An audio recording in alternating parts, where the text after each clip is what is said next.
Muy buenas noches, amables televidentes.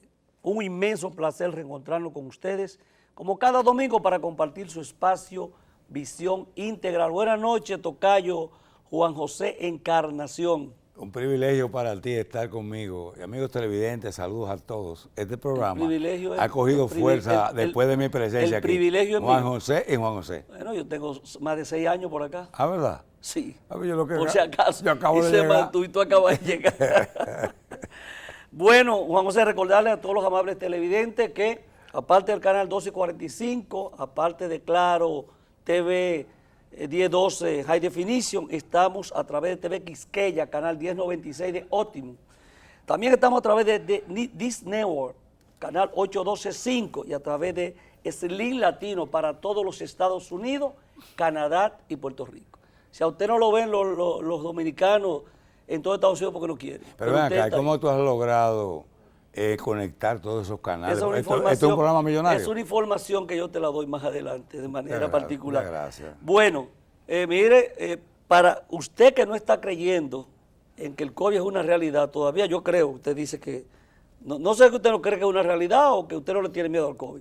El presidente de los Estados Unidos y su esposa, Melania Trump, Donald Trump, pues han confirmado que son positivos. ¿Y para ti no significa nada No.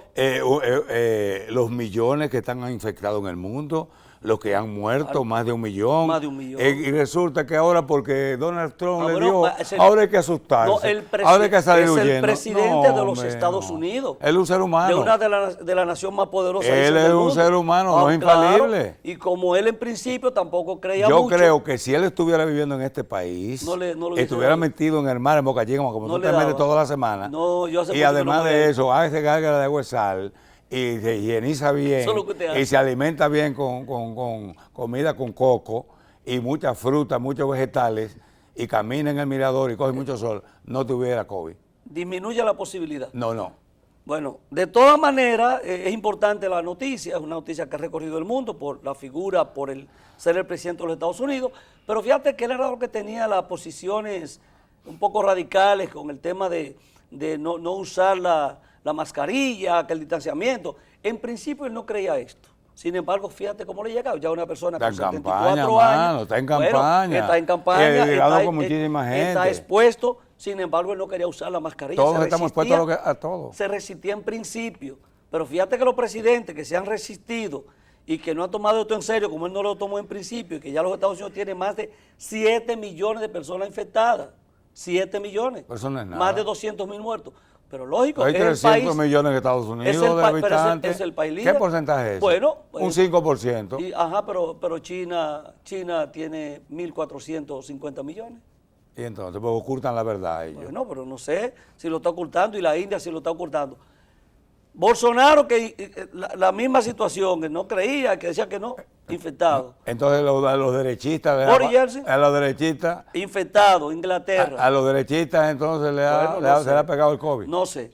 Pero bueno, decir que ya hay más de 1 millón de personas, como tú decías, fallecidas a nivel mundial. Estamos hablando de 34.500.000 personas alrededor de todo el mundo, que es una cantidad importante. Y lo difícil es que más de la mitad es en el continente, en las Américas, el continente americano. El 20%. No, más de 17 millones, tienen más del 50%.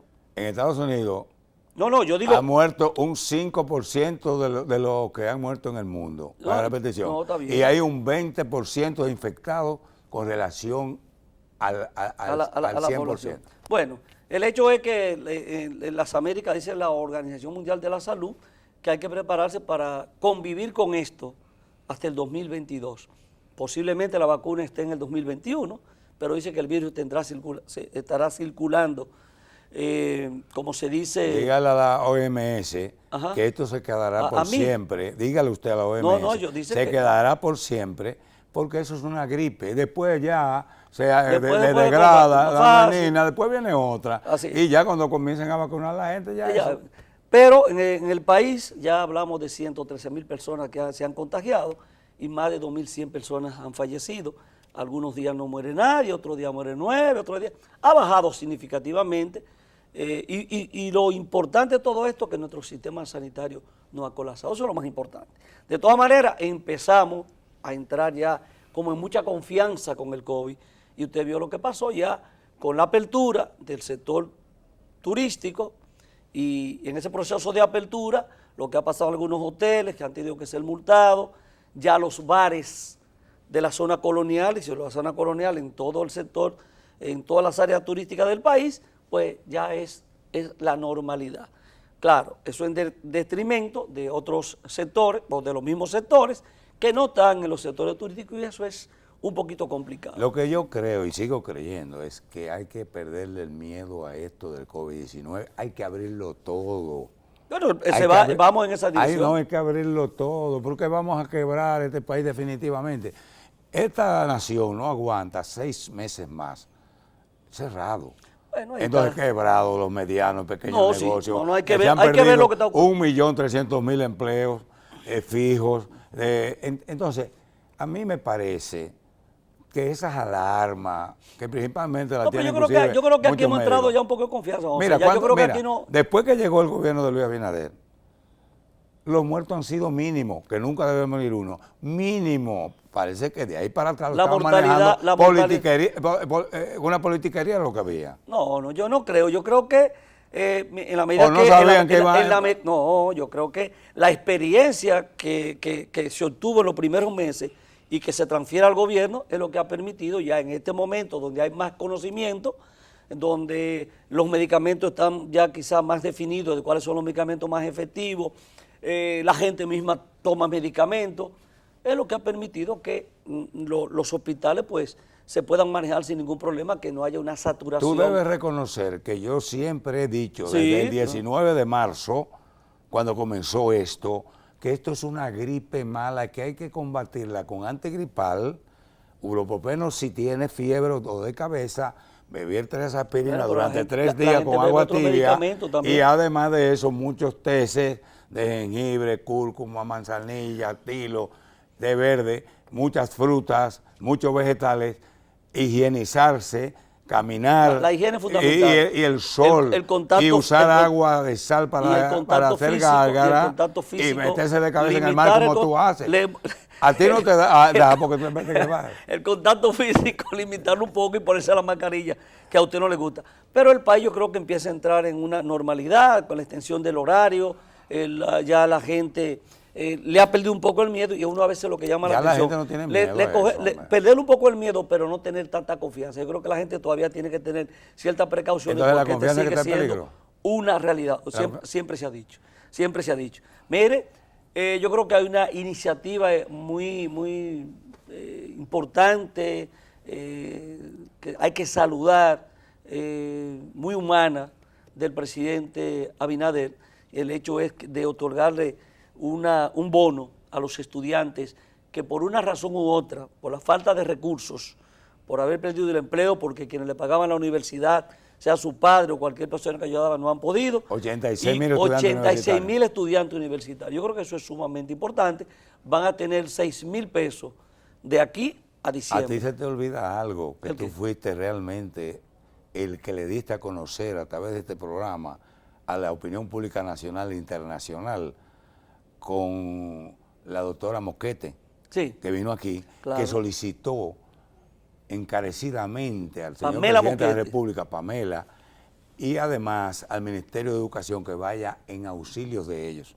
Y resulta que ya anunció el gobierno de cabeza Luis Abinader, Raquel Peña y Roberto Fulcar como ministro de Educación, de que van en ayuda de todos esos colegios medianos y pequeños que han tenido información importante, que le van a dar un bono, le van a dar subsidio y lo van a evitar que se vayan a la quiebra, que cierren, que se vayan a la ruina. Y los que se han cerrado, que vuelvan. No, yo creo que eso es importante, y de una vez tocando el tema del ministro de Educación, la reunión importante que tuvo con los diferentes sectores y los medios de comunicación para informar cuál era la situación. Pero ¿cuánta apertura ha habido? De cara a lo que es el inicio del año escolar, con la condicionalidad que la realidad nos impone. ¿Cuánta apertura ha habido? Mira, hay que decir que inclusive que se le está dando entrenamiento a los profesores tanto públicos como privados, sí, ya hay a través de una cadena de radio y televisión.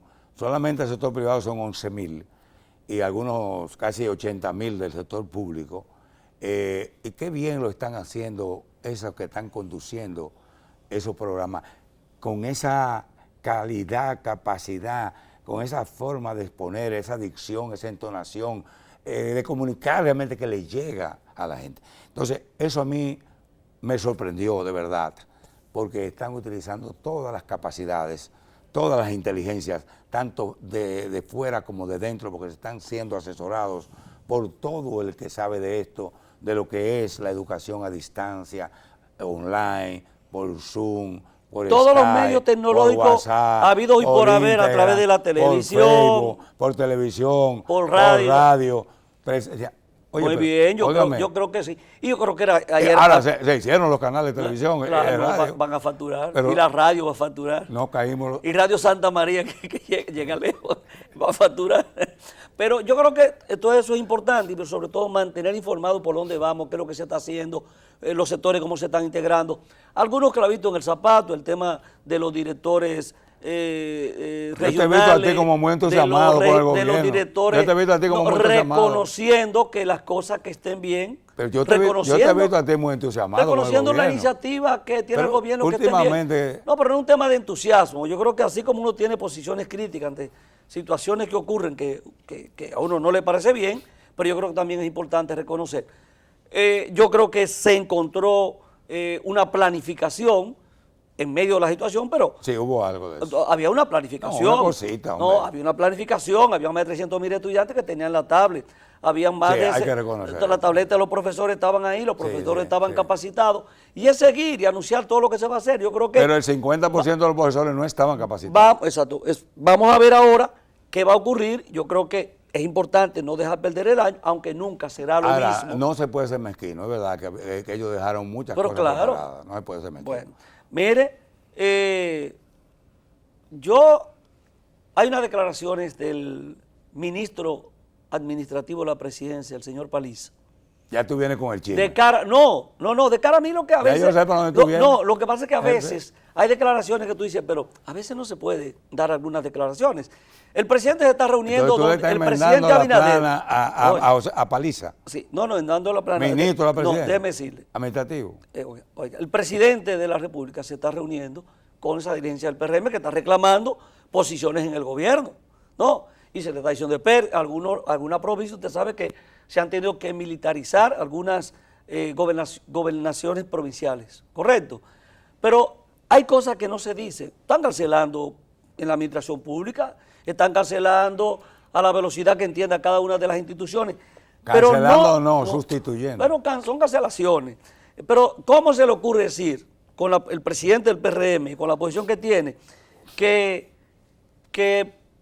va a haber un proceso de capacitación de los dirigentes del PRM que no han podido ser insertados para insertar? Pero tú me dejas hablar. Pero ese programa es suyo. Mira, la verdad es que yo no entendí eso. Usted tampoco. Mira, óigame, yo le voy a decir, eso indigna a los dirigentes medios de base del PRM. Yo recibo feedback de ellos, tanto nacional como internacional. Pero esos que llegaron ayer, que llegaron por arriba, no tuvieron que capacitarse ni hacer nada. Estaban capacitados. Ahora esto que... Porque yo pienso que debieron de haberle pedido un currículum a cada uno de los que trabajaron en campaña. De lo que no. ¿Estás en campaña? No. Desde que se creó el PRM, tenían que decirle a los PRMistas, miren, tengan listo su currículum y prepárense en esto. Y vayan preparándose cuando lleguemos al gobierno. Entonces ahí muchos hubieran dicho, bueno, pero yo no califico para hacer campaña, porque si yo no tengo ese currículum y no me da tiempo. Entonces yo creo que ha sido una declaración infeliz de Paliza. Y así que usted la va a catalogar. Yo la puedo catalogar que es fruto de la inexperiencia, ¿es posible? Fruto de la falta de formación política. Se puede poner guapo, hermano, y compañero y amigo, pero la verdad es que a veces es mejor hacer mutis, hacer silencio, y cuando vaya a declarar cualquier funcionario del gobierno. A veces los escenarios complican las cosas. No, y a veces se dejan llevar de las cámaras. Se dejan llevar de las cámaras. Y de que mucha gente. Mira, hay que tener cuidado con lo que uno dice, porque usted tiene que ayudar al gobierno, al PRM y al país, y en especial al presidente y líder de la República, Luis Abinader. Cuando usted da una declaración que no encaja dentro de la lógica, eso crea un dentro del sentido común, eso es lo que crea, mira, eso es como cuando tú sientes en el estómago como una penita.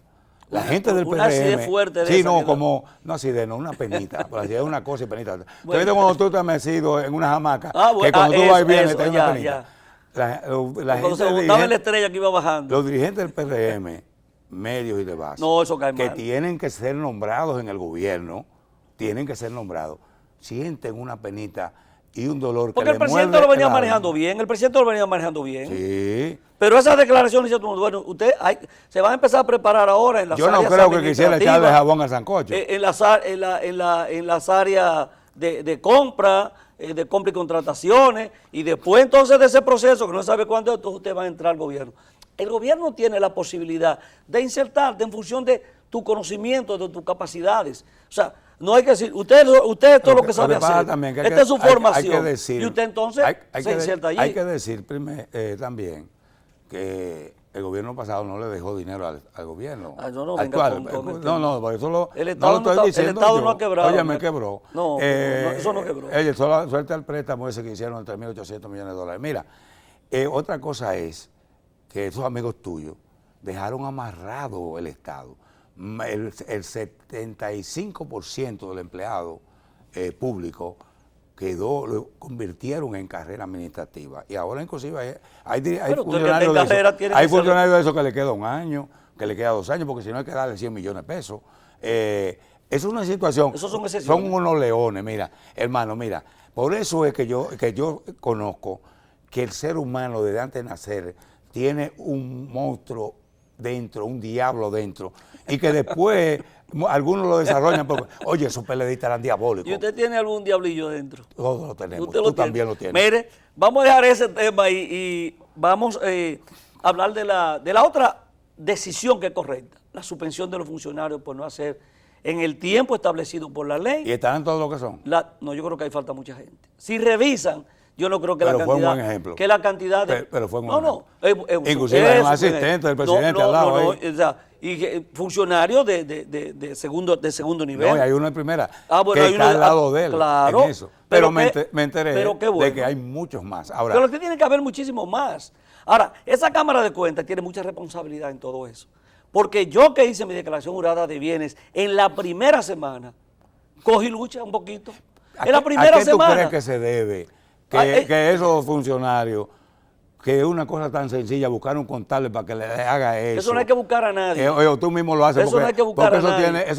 Eso no hay que, ahí el problema a veces es la clave que hay que darte para habilitarte. ¿Por qué no lo habrán hecho? No. Pero, eso no es la pregunta. No. ¿Por qué no lo han hecho? Bueno, hay gente que se descuida. No, yo no creo que tanta gente. Se descuida, hay gente que se descuida.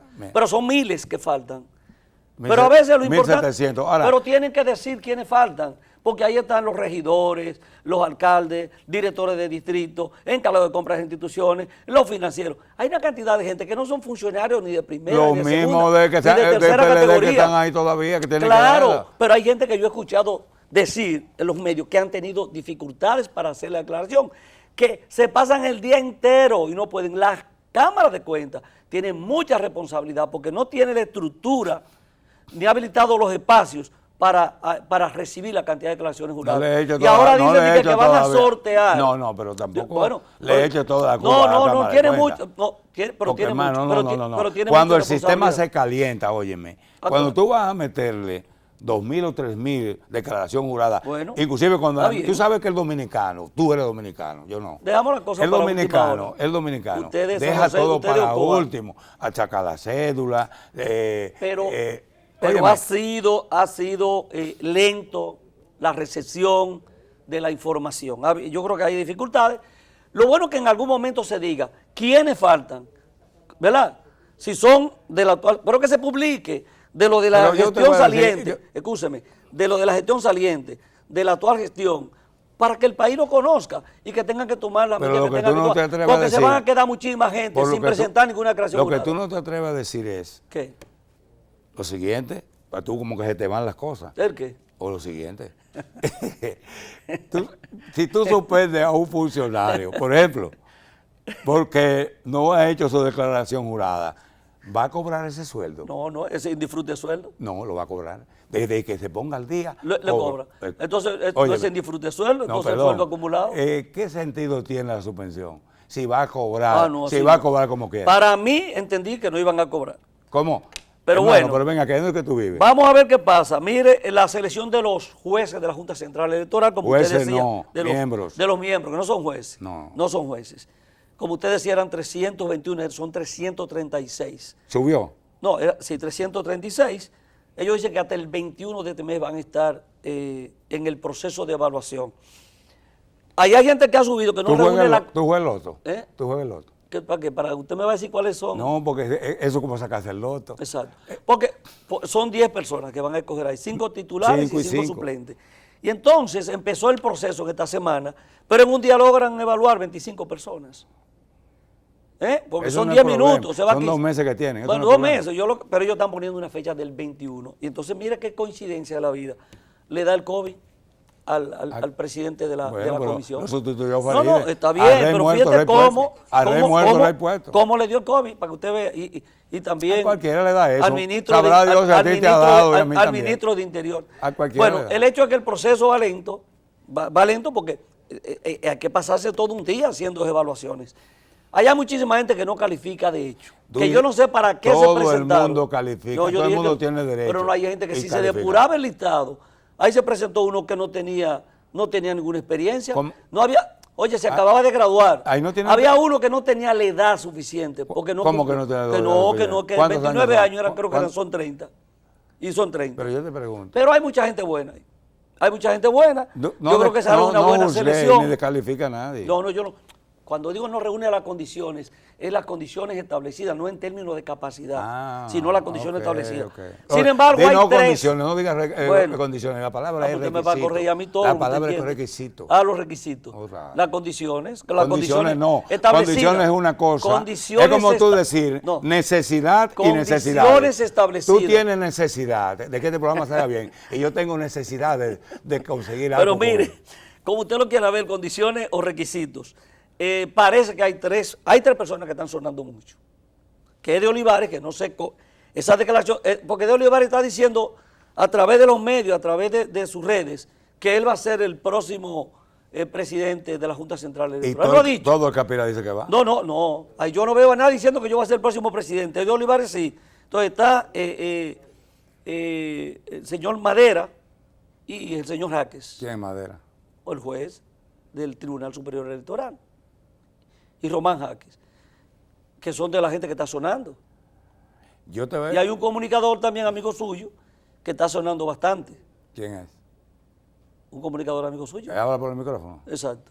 Y otros, yo creo que Rosario Graciano, Carlos Nivel Burgal, por la experiencia que tienen, también serían de la gente que tendrían muy buena evaluación. Yo pienso que deben de llevar de vacaciones esos últimos que tú mencionaste. Me parece, y me he olfateado, que va, bueno, Hipólito, con la declaración Hipólito está apoyando a Olivares. Olivares es una estrella. Porque Hipólito dice que no hay nadie que sea mira, independiente. Es una estrella y un tipo de toda la formación y todo, pero hay una decisión tomada en el PRM. Pero Hipólito dice que se suma a esa decisión. Y Luis Abinader, mira. Hipólito se suma a esa posición. Óyeme lo que voy a decirte. Nadie puede desafiar, aunque haya democracia, la decisión de un presidente que ha venido coherentemente diciendo que todos los tribunales tienen que estar dirigidos por personas independientes. Y eso de la Junta no es la excepción. El presidente Luis Abinader lo ha dicho y tiene un acuerdo ya con Leonel Fernández. Hipólito dice que lo apoya, pero dice que aquí no hay nadie independiente. Que todo el mundo que hay... ¿Que apoya a quién? No, dice él. ¿Que apoya quién? Bueno, sus declaraciones coinciden inmediatamente con la de Olivares, la decisión del partido. Pero dice, él está diciendo ahí como que Olivares es independiente y que aquí tampoco haya política. Bueno, porque todo el mundo apartidista. Lo que pasa es que las declaraciones de él van en la dirección de apoyar a Olivares. Finalmente, se calienta lo del Consejo Nacional de la Magistratura. Ya la decisión del presidente de decir que se convoque, ¿verdad? Fue lo que dijo el presidente. Hay que convocarlo, entonces inmediatamente la Suprema Corte de Justicia se puso en esa dirección. Tumbaron a un antiguo amigo de la Suprema Corte de Justicia, lo tumbaron. Sí. ¿Tú sabes quién? Sí. A Fran Soto. A Fran Soto. Fíjese que y salió una magistrada, que aunque fue por 2 votos, salió una magistrada que no tiene cuestionamiento hasta ahora. Sí, solo decir que todos los integrantes del Consejo de la Magistratura serán diferentes a los del Consejo de la Magistratura. Empezando con el vicepresidente. ¿Qué tú me dices a mí de lo que está pasando en el Senado? ¿Cuál es la segunda mayoría? Bueno, parece que el artículo 178 de la Constitución establece claro que a la fuerza del pueblo le va a tocar la segunda mayoría. Si tú lo lees textualmente, indica que un senador escogido por los senadores. Sí. ¿Tú recuerdas que cuando nosotros nos evalúan en matemáticas a nivel internacional estamos prácticamente en 0? Pero ahora hay un sector del PLD y de comunicadores que piensan que estudiar matemáticas, porque cuando tú sumas, dice 18 PRM, 8 Leonel Fernández, Fuerza del Pueblo, y 4 PLD. ¿Qué resultado te da eso? No, dime. No, pero yo lo que digo, o sea, si se lee y se interpreta tal y como está establecido en el artículo 178, le va a tocar a la Fuerza del Pueblo la segunda mayoría, no hay otra, porque lo dice muy claro el 178. Hay interpretaciones diferentes, hay otros artículos de la Constitución, hay artículos de la ley que se han querido interpretar, pero mira, el PLD está haciendo, aparte de eso, causa común con Olivares, porque el sector de Leonel va a apoyar la posición del PRM, que está de acuerdo con el candidato independiente. Finalmente el presupuesto, en un par de minutos, ya 1.037.000 millones. 37.843. Ah, bueno, sí, 842.3 millones. ¿Usted lo tiene? No, en la mente, porque yo tengo una mente de elefante. Entonces, nosotros ese tema lo vamos a ver con el invitado de hoy. Sin embargo, es importante decir que este presupuesto es prácticamente solo 40.000 millones más que el presupuesto del año 2019, que tiene una recaudación estimada en 753.000 millones, y que entonces todo lo otro será recursos externos.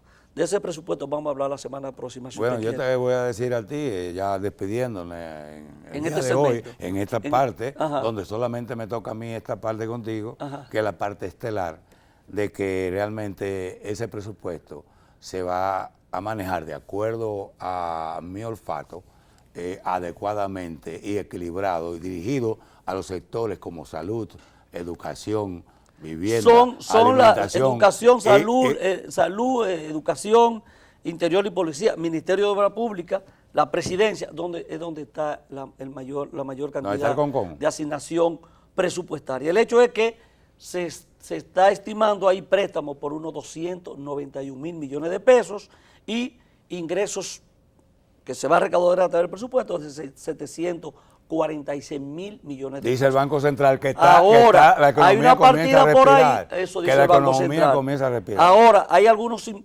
ingresos estimados que tienen que ver con dividendos de empresas del Estado y parece de venta de acciones de algunas empresas del Estado, que es lo que se ha estado cuestionando, por unos 96.000 millones de pesos. ¿Cómo cuestionando? ¿Cómo así? Porque se está proyectando unos ingresos posiblemente de empresas del Estado que puedan ser vendidas sus acciones, y eso no está muy claro. No todas sus acciones. El Estado va a tener siempre lo que llama la alianza público-privada. Bueno, es otra cosa, es otra cosa. Irlo por ahí. Eso es otra cosa. Vamos a hacer la pausa, entonces, ¿qué le parece? No, vamos a despedirnos. Bueno, vamos a despedirnos. No nos vamos a ver hasta el próximo hacemos domingo. la pausa y venimos entonces con la doctora Sabé Cruz con la acostumbrada sesión migratoria.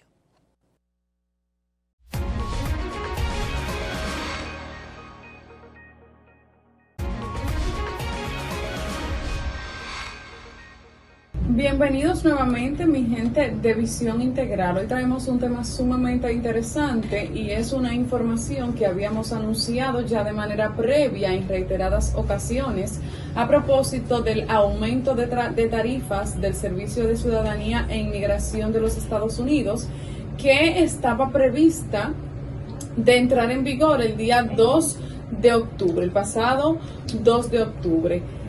En este sentido, un juez federal del condado de San Francisco en los Estados Unidos bloqueó de manera temporal esta entrada en vigor. Esto así en ocasión de que 8 organizaciones pro-inmigrantes dentro de los Estados Unidos, es decir, que protegen los intereses de los inmigrantes, interpusieron una demanda ante los tribunales de Estados Unidos en razón que busca, más bien, detener este aumento de tarifas. Entonces, ¿qué resulta? Que hasta que no exista una decisión final de esta medida, no puede entrar en vigor a propósito del bloqueo que recién acabamos de mencionar. Por el momento no van a entrar en vigor el aumento de las tarifas de las peticiones I-130, peticiones de visas de novio, es decir, que todos los formularios del Servicio de Ciudadanía e Inmigración, lo que incluía el formulario de solicitud de ciudadanía estadounidense, no van a sufrir el aumento del que habíamos mencionado y a propósito del que estábamos apresurándonos para realizar los trámites migratorios ante el USCIS antes del 2 de octubre. Es así que si usted tiene pendiente peticionar a un familiar directo dentro de los Estados Unidos, convertirse en ciudadano estadounidense o realizar cualquier otro trámite que implique cualquier aumento, cualquier presentación de tarifas ante el Servicio de Ciudadanía e Inmigración de los Estados Unidos, usted puede hacerlo ahora. Hágalo ahora antes de que exista ya una decisión final, porque esta detención es temporal. No sabemos si efectivamente va a entrar en vigor en lo adelante o solamente está detenida por el momento, porque sí o sí necesariamente necesitamos ver cuál será la decisión de los jueces dentro de los Estados Unidos a propósito de la demanda a la que hicimos referencia. Inmediatamente la reacción del Servicio de Ciudadanía e Inmigración de los Estados Unidos no se hizo esperar. Ellos ellos apuntan que este aumento de tarifas obedece a que el USCIS es una institución autofinanciera que se autocostea sus trámites y que estos aumentos de tarifa iban precisamente iban a apuntar en la agilización de todos los trámites y demás que tiene que manejar de manera cotidiana esta agencia. Como siempre, recuerden darnos seguimientos a través de nuestras plataformas de redes sociales. Pueden encontrarnos como Cruz Contreras Abogados en nuestro canal de YouTube, en nuestro Instagram y finalmente en Facebook. Igual les recuerdo que tenemos un teléfono de contacto directo en nuestras oficinas y es el 809-328-5874 con WhatsApp Business disponible. Tenemos una oficina en Santo Domingo y una en Santiago. Hasta pronto y gracias por su siempre sintonía.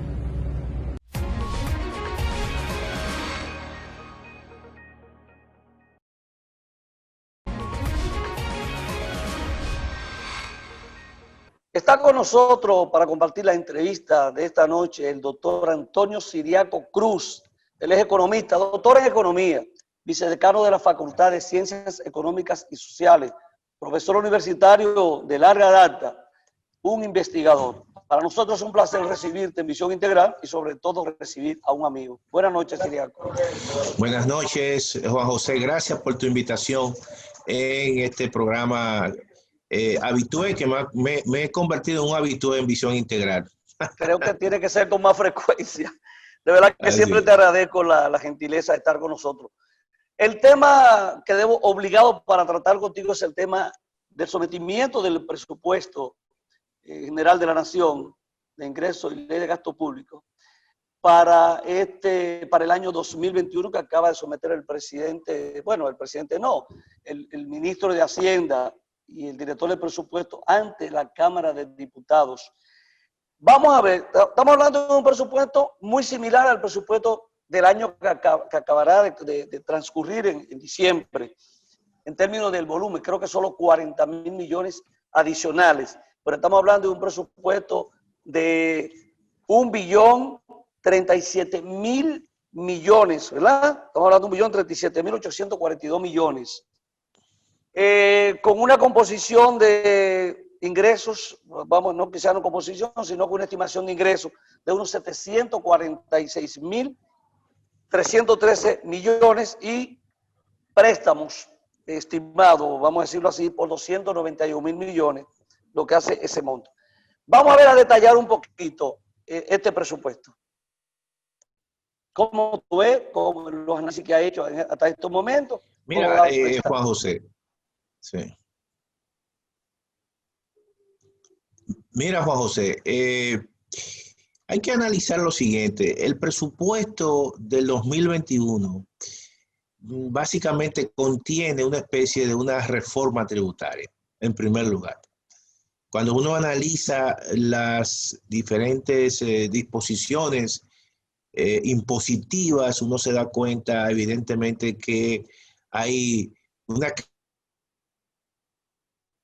cantidad de nuevas figuras que tienen un impacto en determinados grupos y sectores de la clase media en la República Dominicana. Antes de entrar a esa parte, déjame decirte que el presupuesto del año 2021, cuando tú analizas, por ejemplo, el monto del gasto, el gobierno estima para el año 2021 tener un monto del gasto de alrededor de 801.000 millones de pesos.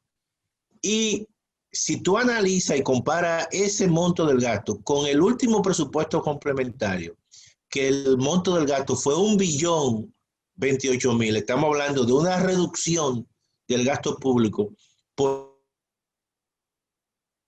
más de 137.000 millones. Que por ese lado estamos viendo que el presupuesto que se formuló en el 2021 es un presupuesto que no va acorde con un proceso de reactivación, porque este año el déficit del sector público va a ser, este año 2020, de 9.9 y el gobierno y el presupuesto del 2021 estima un déficit de alrededor de 3.1. La gente dice, bueno, está bien, hay una reducción del déficit, pero eso significa que cuando tú reduces el déficit tan fuerte, también tú estás quitando la capacidad para mejorar la actividad realmente al sector privado. En segundo lugar, los niveles de ingreso que el gobierno estimó para este año es alrededor de 746.000 millones de pesos. Casi un monto parecido al nivel de ingreso del presupuesto de este año, de inicio de este año. ¿Qué significa eso? Que tú estás planteando un contexto de recaudación muy optimista, como si la pandemia realmente en el próximo año aún no sabemos. Eso es una incertidumbre.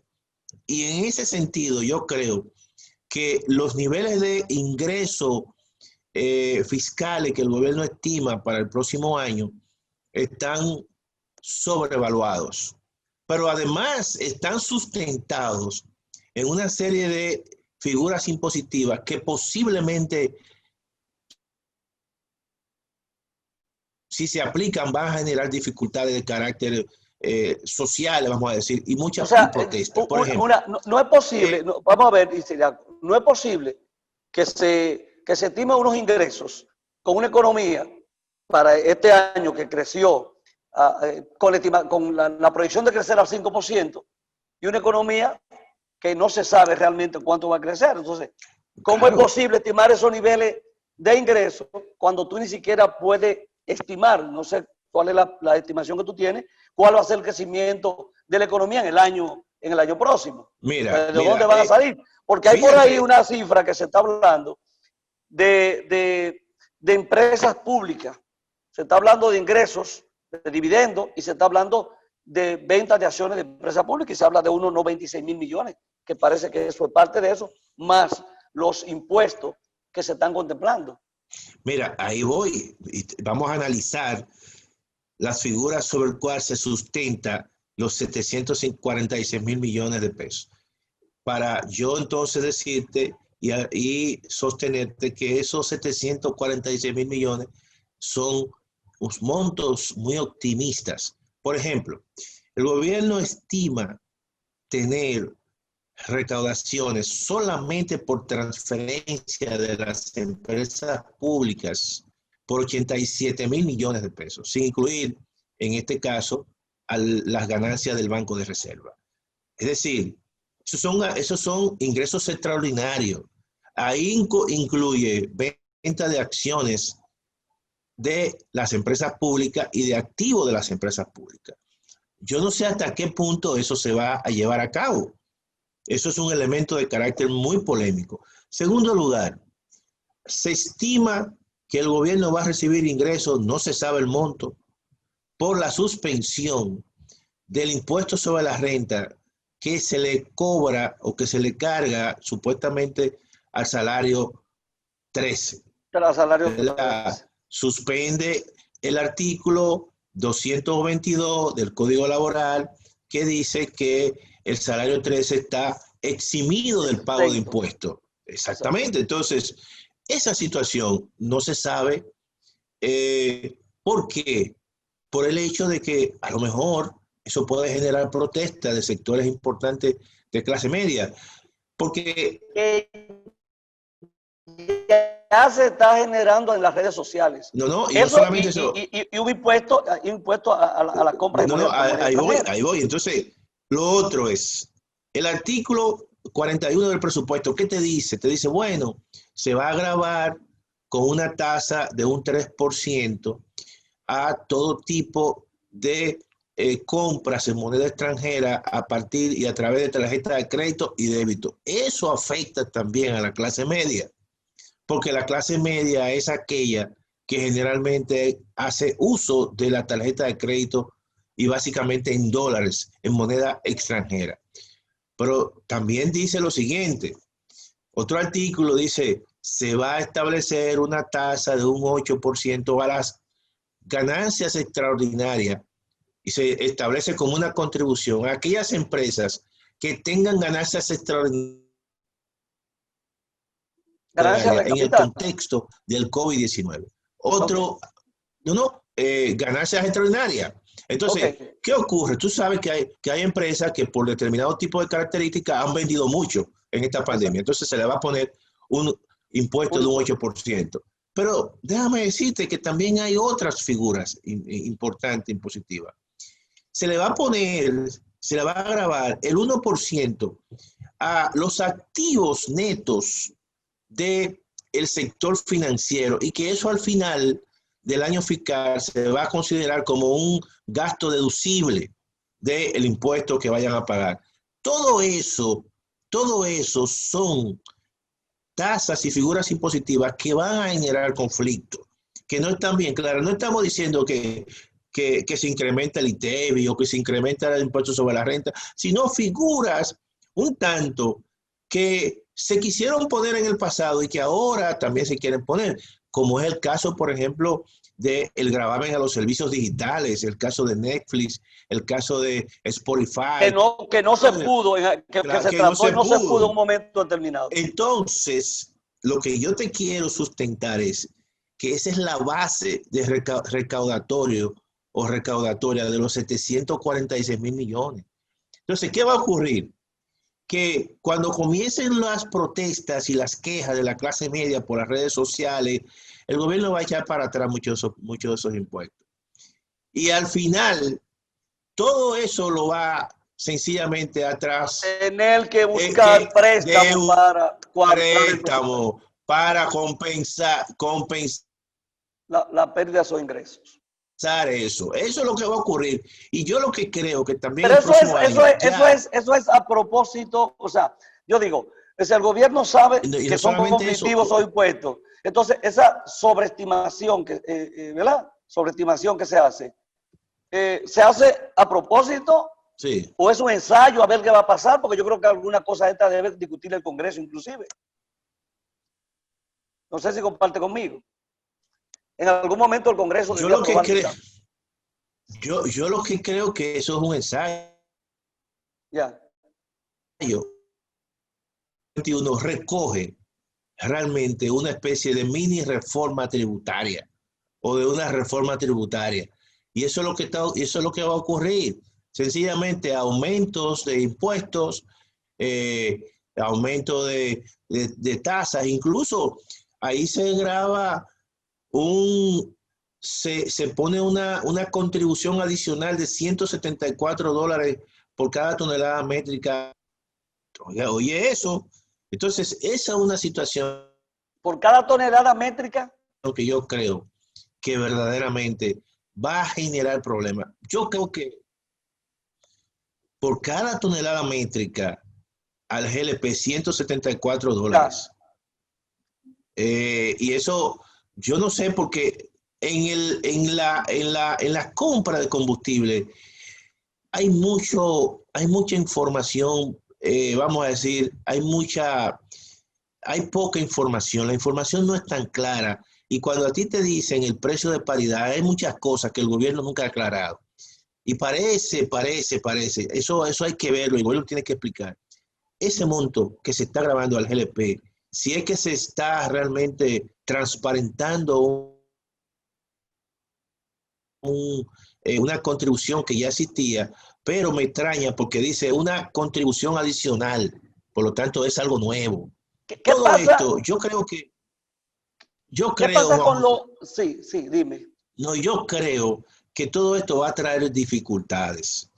Nosotros reconocemos que el gobierno necesita recursos, pero yo creo que las reformas tributarias se hacen concertadas para evitar cualquier tipo de situación de crispación por parte de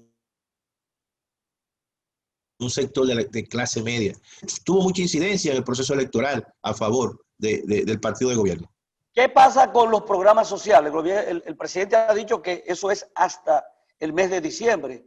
O sea, esos programas sociales se eliminan todos y tú dices entonces que se penaliza a la clase media.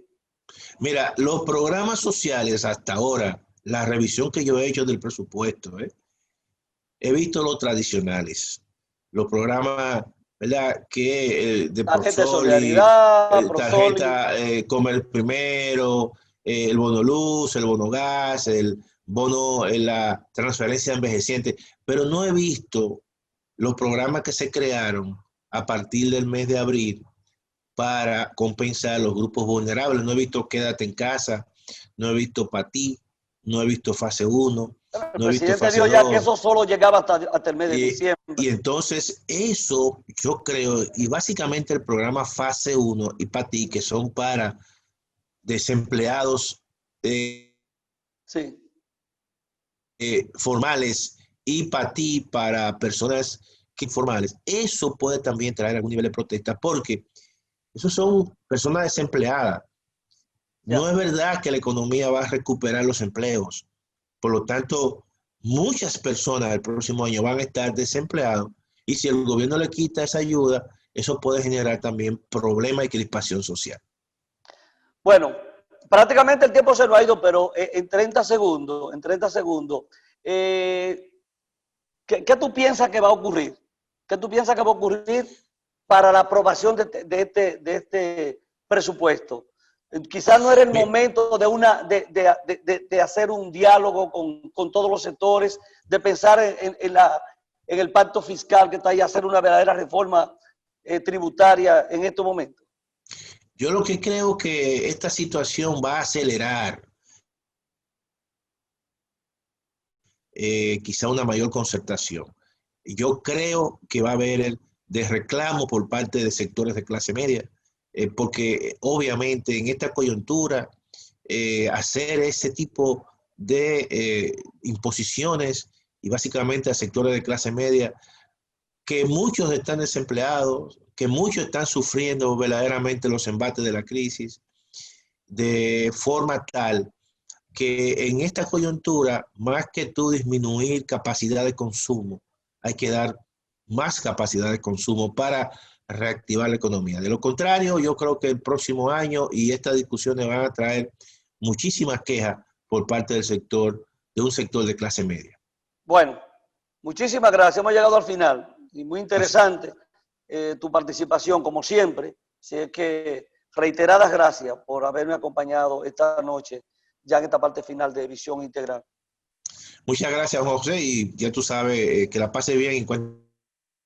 Seguiremos en contacto, ¿no? Seguiremos en contacto. Así que muchísimas gracias. A usted, amable televidente, ha sido un placer. Hasta luego. Adiós. Hasta luego. Gracias. Ha sido un placer conversar con ustedes. Será hasta el próximo domingo, si Dios nos lo permite, donde volveremos a encontrarnos en Visión Integral.